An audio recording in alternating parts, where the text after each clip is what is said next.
नमस्कार मित्रों, study with Isha Sanskrit channel में आप सभी का बहुत बहुत स्वागत है।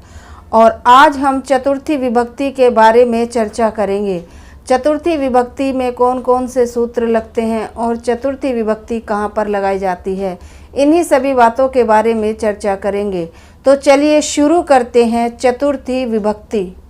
चतुर्थी विभक्ति कहाँ पर लगाई जाती है? चतुर्थी विभक्ति कहाँ पर लगाई जाती है? तो संप्रदान में चतुर्थी विभक्ति लगाई जाती है। संप्रदान में चतुर्थी विभक्ति लगाई जाती है। और आज हम चतुर्थी विभक्ति संप्रदान कारक के बारे में ही चर्चा कर रहे हैं। तो चतुर्थी विभक्ति संप्रदान में लगाई जाती है। चतुर्थी विभक्ति कहाँ पर लगाई जाती है? चतुर्थी विभक्ति संप्रदान में लगाई जाती है। अब आपके मन में प्रश्न उठ रहा होगा कि ये संप्रदान क्या है। तो चलिए पहले यही जानते हैं कि संप्रदान क्या है। संप्रदान क्या है? कर्मणा यम भी प्रैति सा संप्रदानम। कर्मणा यम भी प्रैति सा संप्रदानम अर्थात कर्ता अपने दान रूपी कर्म के द्वारा जिसको संतुष्ट करता है वह संप्रदान है। कर्ता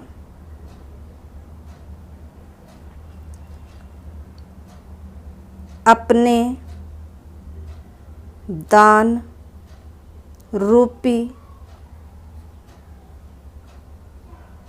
कर्म के द्वारा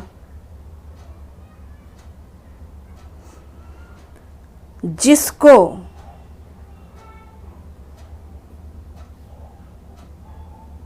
संतुष्ट करता है, संतुष्ट करता है, वह संप्रदान है। संप्रदान क्या है? कर्मणा यम भी प्रैति सा संप्रदानम अर्थात कर्ता अपने दान रूपी कर्म के द्वारा जिसको संतुष्ट करता है वह संप्रदान होता है।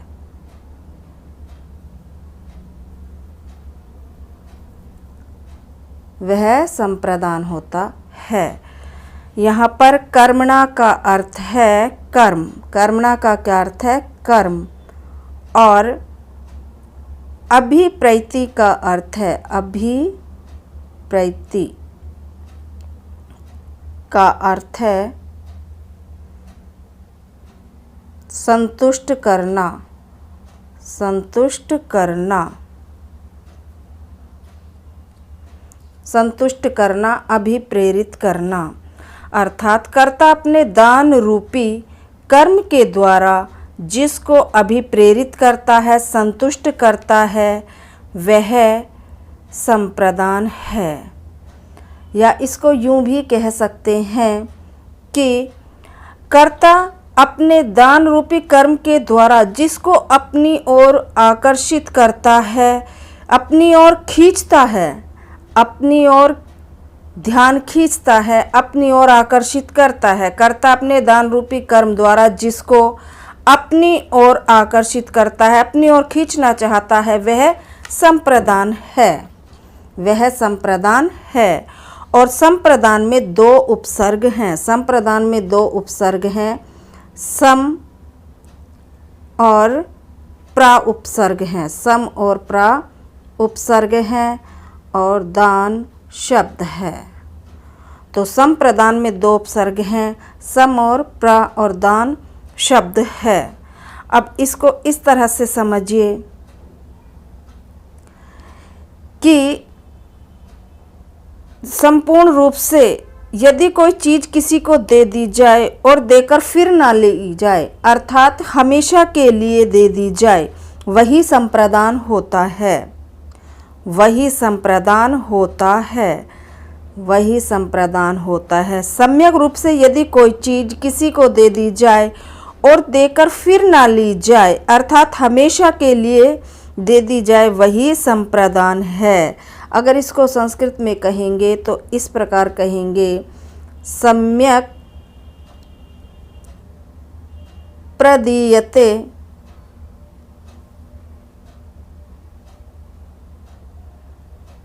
अस्मै तत्संप्रदानम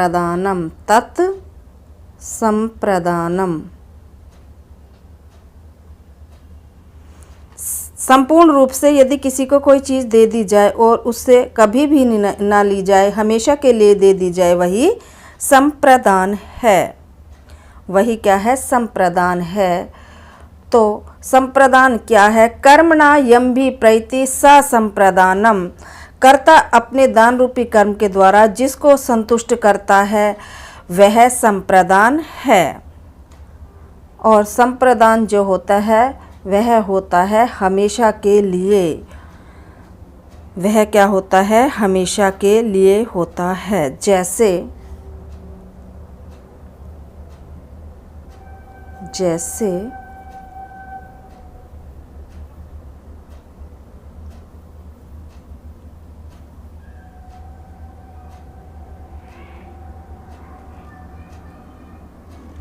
जैसे राजा विप्राय गाम ददाति। अब यहाँ पर राजा गोदान कर्म के द्वारा विप्र को संतुष्ट करना चाहता है, इसलिए विप्र संप्रदान है। विप्र क्या है? संप्रदान है। विप्र संप्रदान है और इसमें ही चतुर्थी विभक्ति लगी है। विप्र संप्रदान है और इसमें ही चतुर्थी विभक्ति लगी है। राजा दान क्रिया से विप्र को प्रसन्न करना चाहता है, संतुष्ट करना चाहता है, इसलिए विप्र में क्या लगी है? चतुर्थी विभक्ति। अब इसको इस प्रकार से जानिए, जैसे हमने किसी को कोई चीज़ दे दी और फिर वापस ले ली तो वह संप्रदान नहीं होगा। जैसे हमने अपने मित्र को लिखने के लिए पेन दे दिया और बाद में वापस ले लिया तो वह संप्रदान नहीं है और उसमें चतुर्थी विभक्ति नहीं लगेगी। तो संप्रदान क्या है? संप्रदानम किम कर्मणा यम्भि प्रैति स संप्रदानम। चतुर्थी संप्रदाने सूत्र क्या कहता है? चतुर्थी संप्रदाने सूत्र क्या कहता है? चतुर्थी संप्रदाने सूत्र यही कहता है कि संप्रदान में चतुर्थी विभक्ति होती है। संप्रदान में चतुर्थी विभक्ति लगती है। संप्रदान में कौन सी विभक्ति लगती है? चतुर्थी विभक्ति लगती है। चतुर्थी संप्रदाने सूत्र क्या करता है? चतुर्थी विभक्ति करता है। किसमें? संप्रदान में। संप्रदान में चतुर्थी विभक्ति होती है, यही चतुर्थी संप्रदाने सूत्र कहता है। जैसे सह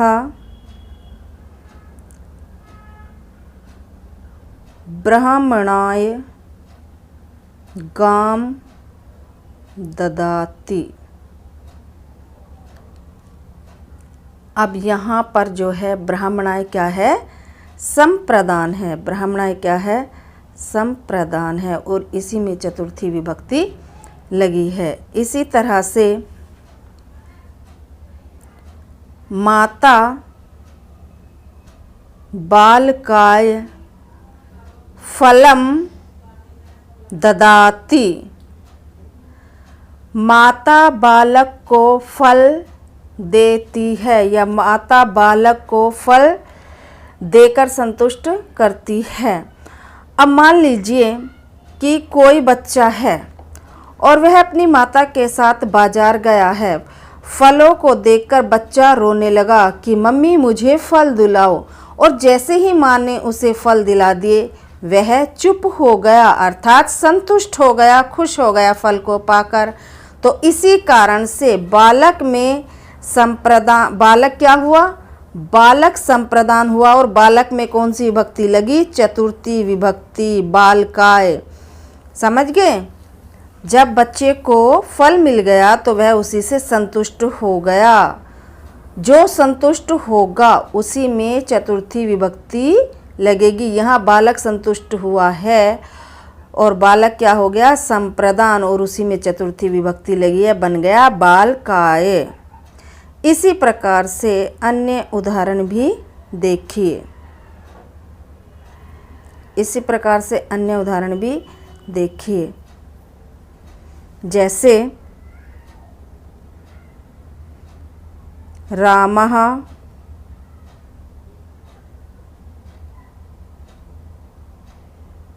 निर्धनाय धनं ददाति। रामः निर्धनाय धनं ददाति। अध्यापकः छात्राय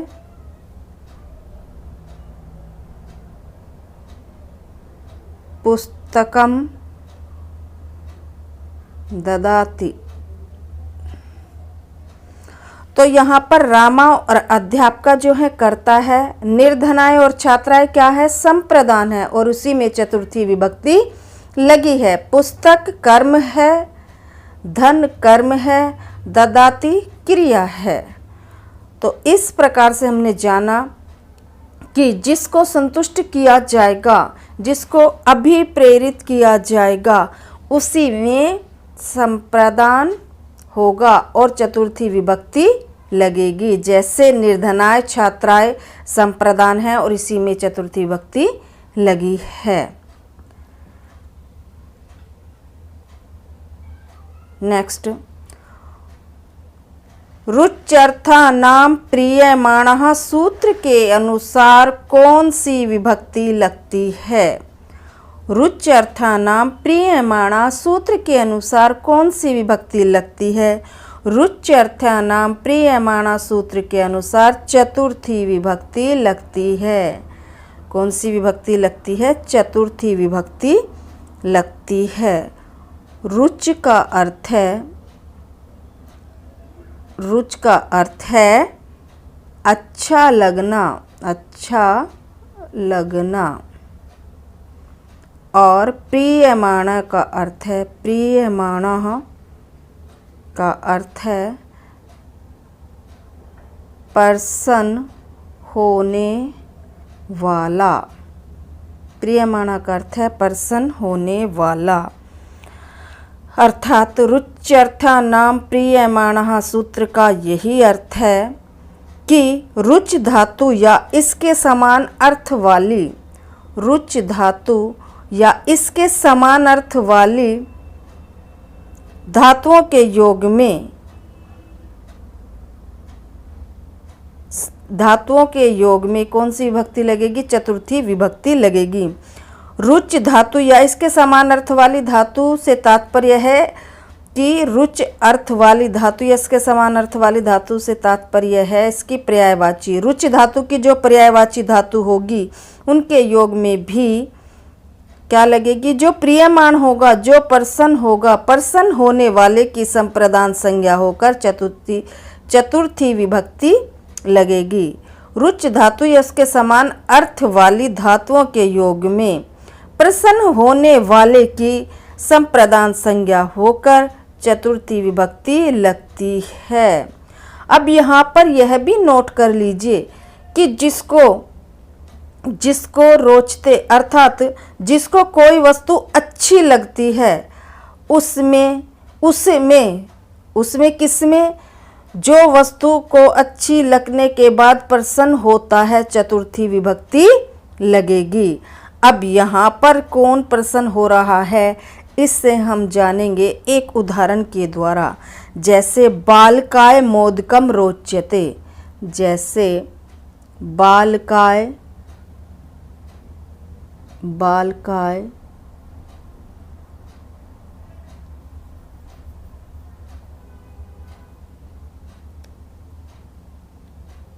मोदकम रोचते। बालक को लड्डू कैसे लगते हैं, अच्छे लगते हैं।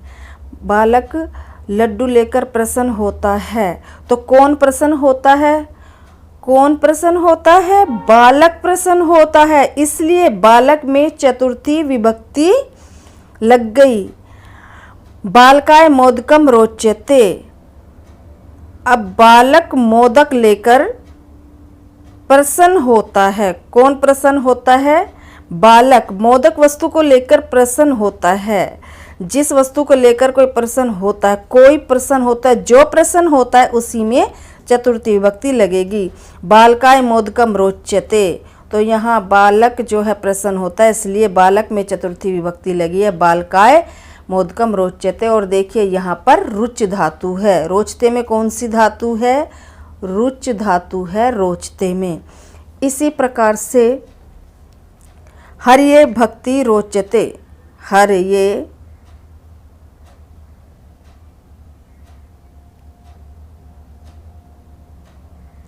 हर्ये हर्ये में भी चतुर्थी भक्ति है। हर्ये भक्ति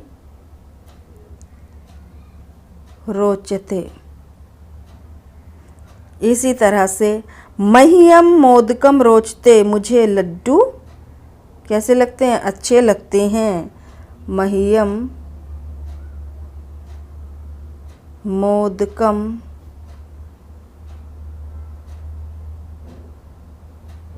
रोचते। इसी तरह से सुरेशाय दुग्धम रोचते। सुरेशाय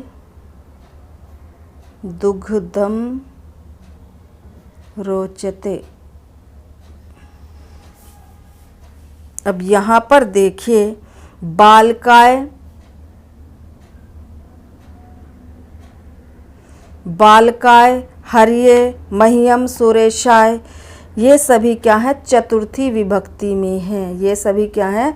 चतुर्थी विभक्ति में हैं। और यहाँ पर सभी में देखिए रुच धातु है।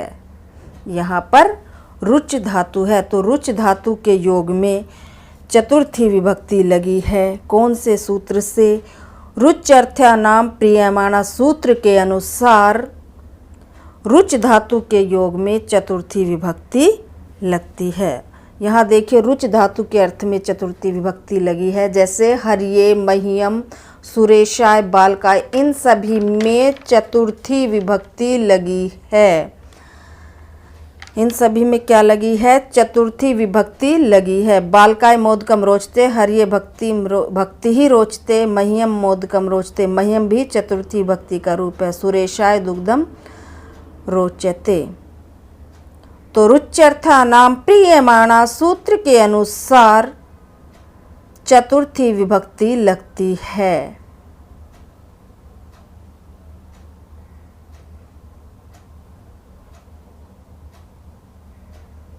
स्प्रेह रीप्सितः सूत्र के अनुसार किस धातु के योग में चतुर्थी विभक्ति लगती है? स्प्रेह रीप्सितः सूत्र के अनुसार किस धातु के योग में चतुर्थी विभक्ति लगती है? तो स्प्रीह धातु के योग में चतुर्थी विभक्ति लगती है।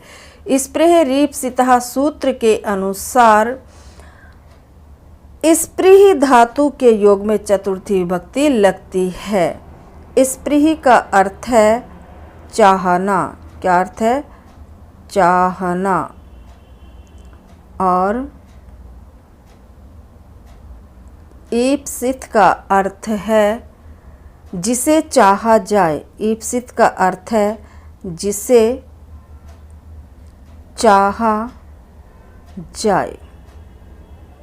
जिसे चाहा जाए।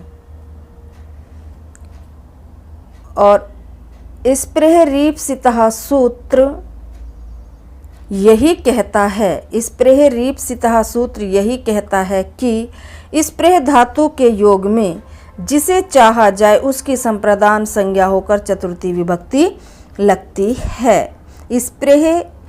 स्प्रेह रीप्सितः सूत्र यही कहता है कि स्प्रेह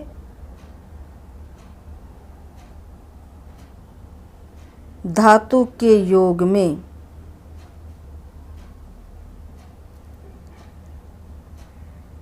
जिसे चाहा जाए उसकी संप्रदान संज्ञा होकर चतुर्थी विभक्ति लगती है। संप्रदान संज्ञा होकर चतुर्थी विभक्ति लगती है। चतुर्थी विभक्ति लगती है। अब देखिए यहाँ पर एक बात जानने योग्य है कि चाहत भी दो प्रकार की होती है। चाहत भी दो प्रकार की होती है। एक सामान्य चाहत और दूसरी विशेष चाहत। एक सामान्य चाहत और दूसरी विशेष चाहत। सामान्य चाहत में सामान्य चाहत में चतुर्थी विभक्ति लगती है। सामान्य चाहत में चतुर्थी विभक्ति लगती है और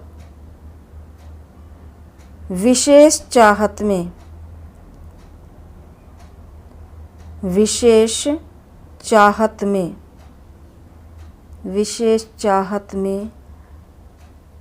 द्वितीया विभक्ति लगती है।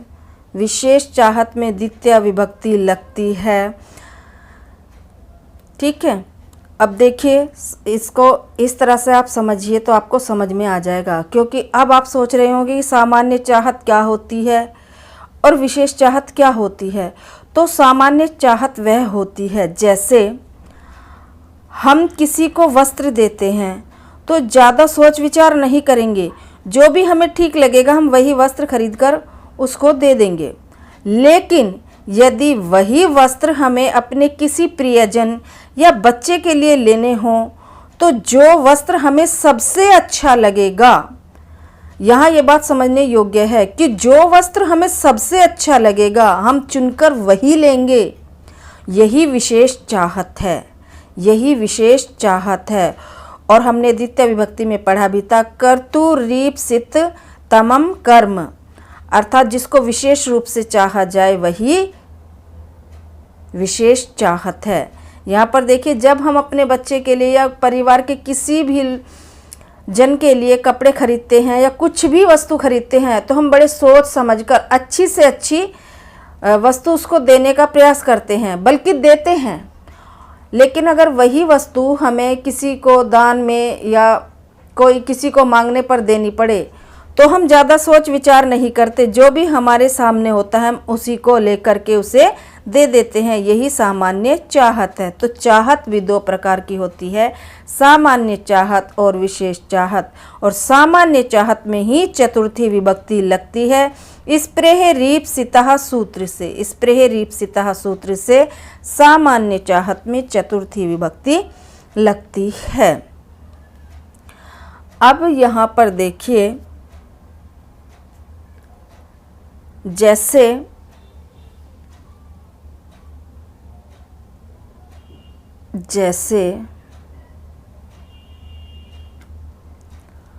माता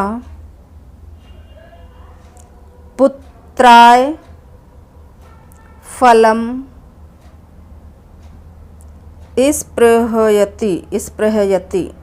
अब यहाँ देखिए, माता जो है पुत्र को फल देना चाहती है। यहाँ पर माता पुत्र को फल देना चाहती है, तो जिसको फल देना चाहती है उसमें क्या लग गई, जिसे चाहा उसमें क्या लग गई। यहाँ पुत्र को फल देना चाहा तो पुत्र में क्या लग गई, चतुर्थी विभक्ति। पुत्र में क्या लग गई, चतुर्थी विभक्ति।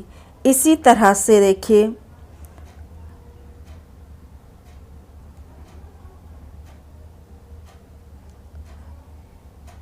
राधा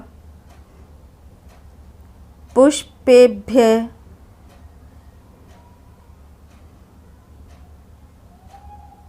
स्पृहयति। राधा फूलों को चाहती है। राधा फूलों को चाहती है। फूल एक नहीं कहें, इसलिए बहुवचन में है पुष्पेभ्य। फूलों को चाहती है, राधा फूलों को चाहती है।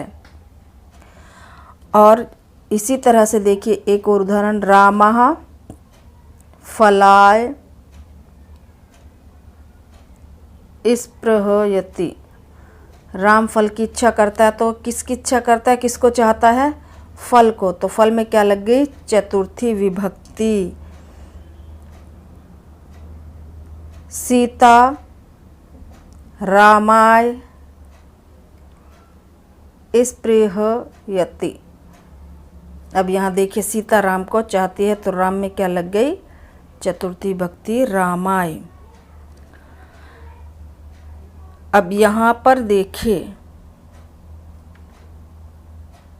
जिसको चाहा उसी में क्या लगी, चतुर्थी विभक्ति। जिसको चाहा उसी में क्या लगी, चतुर्थी विभक्ति। जिसे चाहा जाएगा उसी में लगेगी चतुर्थी विभक्ति। यहाँ माता ने किसको फल देना चाहा, पुत्र को, और यहाँ राधा ने किसको चाहा, फूलों को, और रामा फलाय स्पृहयति, सीता रामाय स्पृहयति। अब यहाँ देखिए इन सभी में स्पृह धातु है, स्पृहयति में भी स्पृह धातु है, और पुष्पेभ्य फलाय रामाय इन सभी में चतुर्थी विभक्ति लगी है। स्पृह रीप्सितः सूत्र के अनुसार चतुर्थी विभक्ति लगी है स्पृह धातु के योग में। तो स्पृह सूत्र के अनुसार चतुर्थी विभक्ति लगती है स्पृह धातु के योग में, और जिसे चाहा जाए उसमें ही क्या लगेगी, चतुर्थी विभक्ति लगेगी। और चाहत दो प्रकार की होती है, सामान्य चाहत और विशेष चाहत।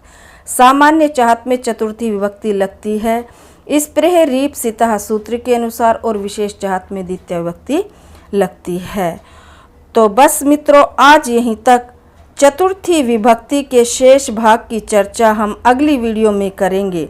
अगर आपको वीडियो अच्छी लगी हो तो लाइक शेयर कीजिएगा तथा सब्सक्राइब भी कीजिएगा, ताकि हमें मोटिवेशन मिलता रहे और हम इसी प्रकार से आपके लिए वीडियो लाते रहें। तो थैंक्स फॉर वॉचिंग।